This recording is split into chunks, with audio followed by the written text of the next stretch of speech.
Assalamualaikum warahmatullahi wabarakatuh.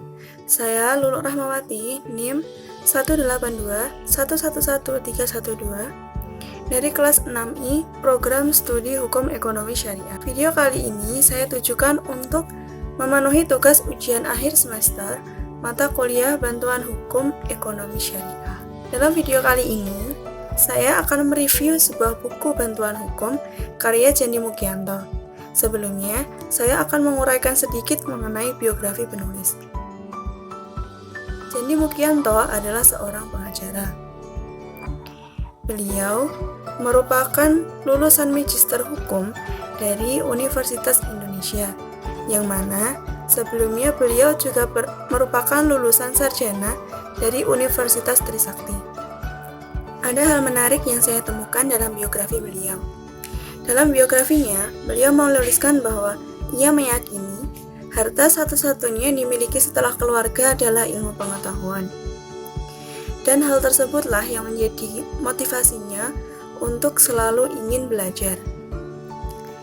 Selain cerdas, beliau juga merupakan seorang aktivis di kampusnya. Berbagai jabatan pernah beliau rasakan, salah satunya ialah menjadi ketua kepengurusan di Badan Eksekutif Mahasiswa di Universitas Trisakti. Buku ini berjudul Prinsip dan Praktik Bantuan Hukum di Indonesia, yang ditulis oleh Candi Mugianto, SH, MH. Buku ini merupakan buku cetakan pertama yang diterbitkan di Kota Depok oleh penerbit Kencana, yang merupakan salah satu divisi dari Prenada Media Group pada tahun 2017. Buku ini berjumlah 216 halaman dengan panjang buku 23 cm dan dengan lebar buku 15 cm dan sudah ber-ISBN. Komponen dari buku tersebut, yang pertama itu ada sampul. Nah, dalam sampul ini menurut saya sudah bagus dan juga menarik. Selain itu, judulnya juga sudah ditulis dengan jelas dan rapi, sehingga mudah untuk mencari dan menemukan buku ini. Dalam kata pengantar, isi kata pengantar merupakan ucapan syukur dan terima kasih kepada Tuhan Yang Maha Esa dan kepada orang-orang yang berjasa dalam hidup penulis.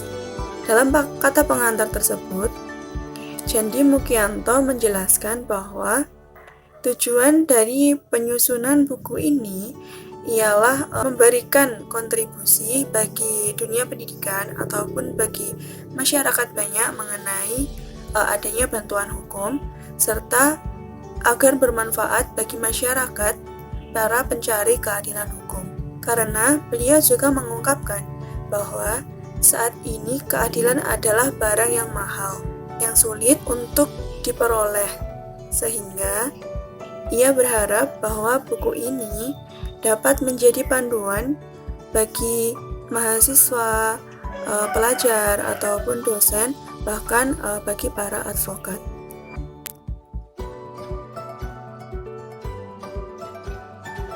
Yang selanjutnya yaitu ada daftar isi. Daftar isi ini memuat bab dan subbab apa saja yang termasuk di dalam pembahasan buku tersebut. Menurut saya, daftar isi dalam buku ini sudah memuat mengenai segala bentuk permasalahan, sehingga mudah bagi kita untuk mengetahui isi buku tersebut dari daftar isinya. Dan menurut saya, isinya itu sangat relevan dengan judul yang diberikan oleh penulis. Buku ini merupakan buku yang disusun berdasarkan penelitian yang telah dilakukan oleh penulis. Karena dalam buku ini, beliau juga menegaskan mengenai sistematika dari penulisan buku tersebut. Yang mana dalam bab 1, beliau menjelaskan mengenai konsep bantuan hukum yang mencakup mengenai latar belakang, rumusan masalah, tujuan penelitian, manfaat, hingga sistematika dari penulisan. Dari bab 1, diketahui bahwa konsep buku ini merupakan buku hasil penelitian yang dilakukan oleh penulis. Yang selanjutnya mengenai bab 2. Dalam bab 2 ini, penulis menjelaskan mengenai kajian tentang tindak pidana narkoba dan hukum acara pidana. yang dilengkapi dengan berbagai subbab yang mendukung dari bab 2 tersebut. Pada bab ini, penulis menjelaskan mengenai pengertian tindak pidana, unsur-unsur tindak pidana, teori pemidanaan, serta berbagai peraturan yang mengatur mengenai tindak pidana dan narkotika, serta penyelesaiannya. Selanjutnya pada bab 3. Pada bab 3, beliau menjelaskan mengenai kasus posisi. Dalam bab ini, beliau mengambil sebuah kasus pidana dengan menguraikan kasus tersebut beserta dengan penjelasannya. Yang selanjutnya, bab 4, hampir sama dengan bab 3. Dalam bab 4 ini, beliau juga mengambil kasus yang kemudian diuraikan beserta bentuk penanganan dan penyelesaian dari kasus tersebut.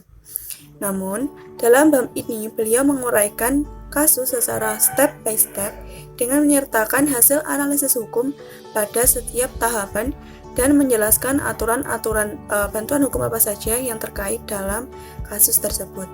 Yang selanjutnya itu ada bab 5 yang berisi penutup yang disertai dengan kesimpulan dari pembahasan yang telah diberikan oleh penulis.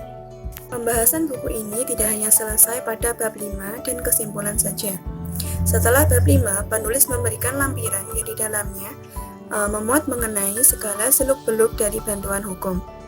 Dimulai dari peraturan yang mengatur tentang bantuan hukum, pengertian bantuan hukum, hubungan hukum, dan konstitusionalisme, serta yang dilengkapi dengan pasal-pasal yang termuat dalam berbagai peraturan perundang-undangan yang mengatur tentang bantuan hukum tersebut.